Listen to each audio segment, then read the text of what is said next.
آپ وہ مسئلہ بتا دیجئے جو آپ مسئلہ کہنا چاہتے ہیں۔ تو مجھے کہنے لگے اب عید آنے والی ہے، ہمارے کچھ خطبہ لوگ سوشل میڈیا پہ ایک مسئلہ چھیڑتے ہیں، وہ ہے اوجڑی کا مسئلہ، یہ تھا ڈوم چون۔ اب وہ اوجڑی حلال ہے یا حرام؟ مجھے کہنے لگے کہ آپ کی رائے کیا ہے؟ میں نے کہا میری رائے تو نہیں، میں رائے دینے والا کون ہوتا؟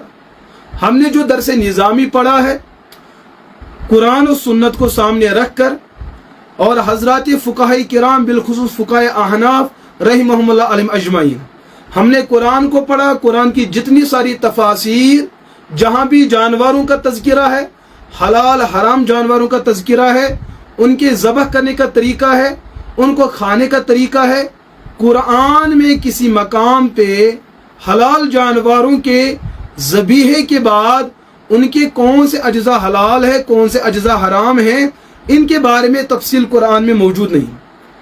البتہ احادیث مبارکہ میں 3 عدد کی روایت مختلف کتب میں ملتی ہیں، اور فقہاء احناف نے ان روایت کو بطور استدلال کے قبول کیا ہے، اور اصول حدیث یہ ہے کہ جس روایت کو مجتہد اپنے اجتہاد اور اپنے استدلال میں بطور دلیل کے پیش کرے وہ صحیح روایت مانی جاتی ہے منہج فقہاء محدثین کے یہاں۔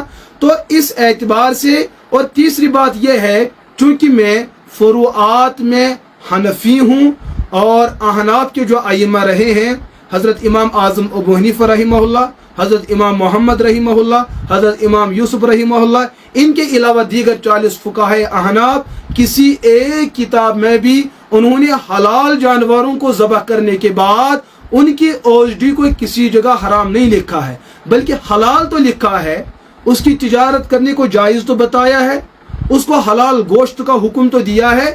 یہ بات تو فقہاء احناف کی ایک نہیں سینکڑوں کتابوں کے اندر یہ بات موجود ہے، لیکن یہ بات کسی جگہ موجود نہیں ہے کہ اوجڑی نجس ہے، اوجڑی ناپاک ہے، اس کو کھانا حرام ہے، اس کا کھانا ناجائز ہے، یہ بات کسی نے نہیں لکھی ہے۔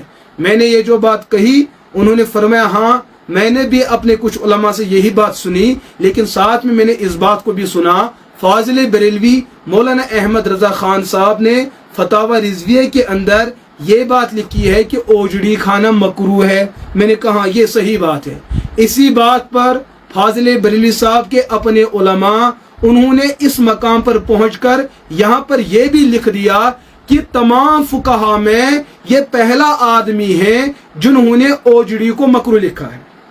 ان سے پہلے فقہاء احناف میں کسی نے یہ بات نہیں لکھی، کیونکہ فاضل بریلوی بطور فروعات اپنے آپ کو امام ابو حنیفہ علیہ الرحمہ کی جانب منسوب کرتے تھے، ابو حنیفہ کے مقلد کی حیثیت سے وہ اپنے آپ کو متعارف کر رہے تھے، تو چونکہ عالم تھے، قلم تھا، ان کا فتویٰ دیتے تھے۔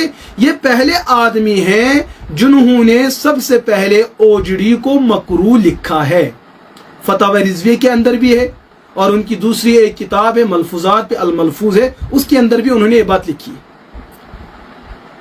تو مجھے کہنے لگے تو فاضل صاحب کی یہ بات ٹھیک ہے غلط؟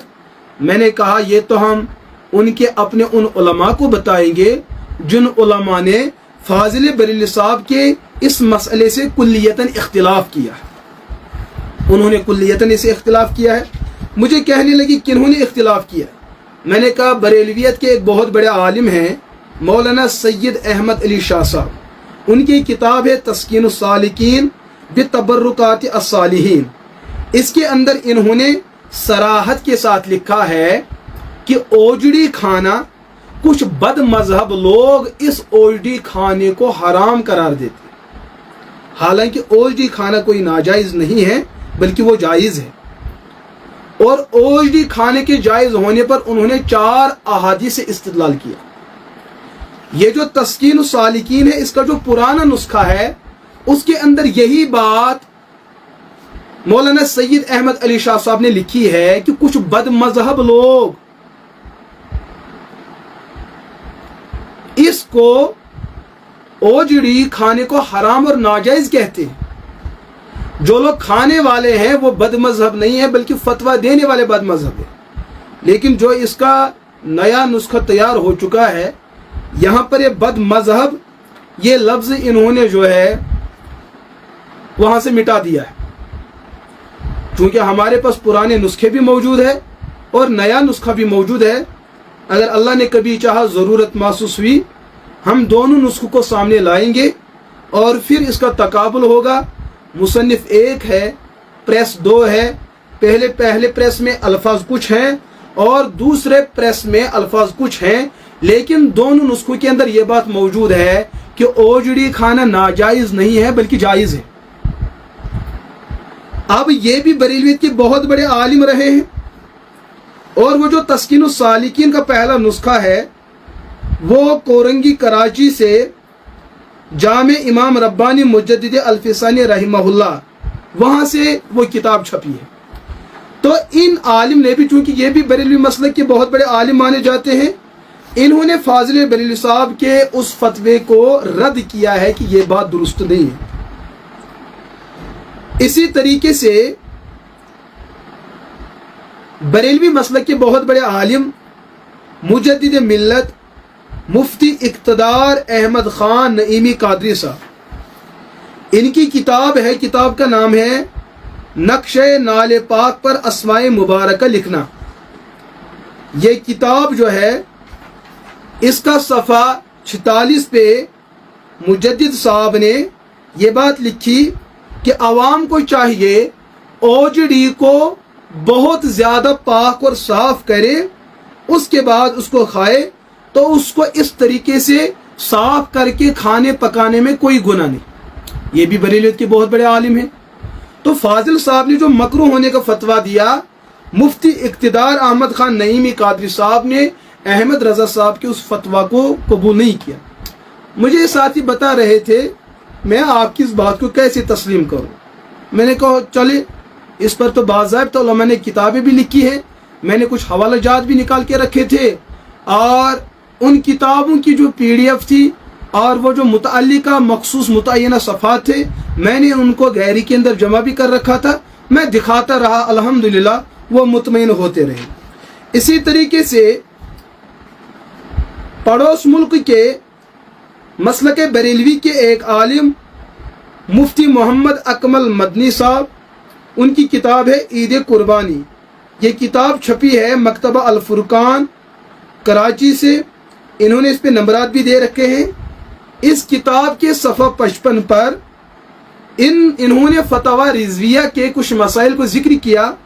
اس کے بعد انہوں نے قربانی کے حلال جانوروں کے مکروہ اجزاء کو گنا، تو وہ گنتے رہے. آخر میں انہوں نے ایک تبصرہ کیا، نوٹ فرماتے ہیں چونکہ فی زمانی اوجڑی کا کھایا جانا بکثرت وقوع پذیر ہے، کہ ہمارے زمانے میں تو لوگ بکثرت اوجڑی کھاتے ہیں، لہذا راکم کی ذاتی رائے کے مطابق عموم بلوہ کے باعث اس میں زیادہ سے زیادہ کراہت تنزیہ کا حکم ہونا چاہے، یعنی اسے اجتناب بہتر ہے. کھانا شریعت کو ناپسند لیکن کھانے والا گناہگار نہ ہوگا، یعنی کہ یہ اس کو زیادہ سے زیادہ تنزیہ کہتے ہیں. تنزیہ کا مراد نہ کھانا بہتر ہے، لیکن جنہوں نے اوجڑی کو کھایا انہوں نے کوئی گناہ نہیں کیا، وہ کوئی مجرم نہیں ہے. تو مفتی اکمل مدنی صاحب بھی یہ فتویٰ دے کر اور یہ بھی کہتے ہیں کہ آج تو اس کا بہت زیادہ رواج ہے کہ لوگ بکثرت اس کو کھاتے ہیں. اب یہ تو جانتے ہیں یہ زیادہ اپنے لوگوں کو دیکھتے ہوں گے، کیونکہ یہ اپنی مساجد میں جاتے ہوں گے، اپنے اداروں میں جاتے ہوں گے، ان کے اپنے دارالافتاء ہوں گے، وہاں ان کے اپنے عوام ان سے مسائل پوچھتے ہوں گے. تو بریلوی کی عوام جو ہے وہ خود بکثرت اوجڑی کھایا کرتے تھے. تو مفتی اکمل صاحب فرماتے ہیں کھا سکتے ہیں، کھانے والا گنہگار نہیں، لیکن فاضل بریلوی صاحب نے اس کو مکروہ تحریمی قرار دیا. اسی طریقے سے بریلوی مسلک کے دوسرے ایک عالم ہیں، انہوں نے کتاب لکھی ہے مسائل قربانی. مصنف کا نام ہے محمد عابد عمران انجمن مدنی. یہ بھی اردو بازار لاہور سے چھپی ہے. ان سے یہی سوال کیا گیا یہ تو بتا دیجئے قربانی کے حلال جانوروں میں ان کے اندر مکروہ اور ناجائز کون کون سے اعضاء ہیں جن کو نہیں کھایا جا سکتا. انہوں نے وہی 7 عدد کو بیان کیا جو میں نے اول فرصت میں حدیث کے اندر جو بیان کیا گیا ہے. انہوں نے اوجڑی کا بالکل بھی ذکر نہیں کیا. اسی طریقے سے لاہور کے اندر ان کا ایک مرکزی ادارہ ہے جامع نعیمیہ، ان سے بھی یہ فتویٰ حاصل کیا گیا. 2017 میں ان سے پوچھا گیا کہ اوجڑی کے بارے میں آپ کے ادارے جامع نعیمیہ کا کیا فتویٰ ہے، تو ان کے مفتیان کرام نے باتفاق رائے اوجڑی کو حلال قرار دیا ہے. اور یہ فتویٰ جو ہے سوشل میڈیا پہ موجود بھی ہے.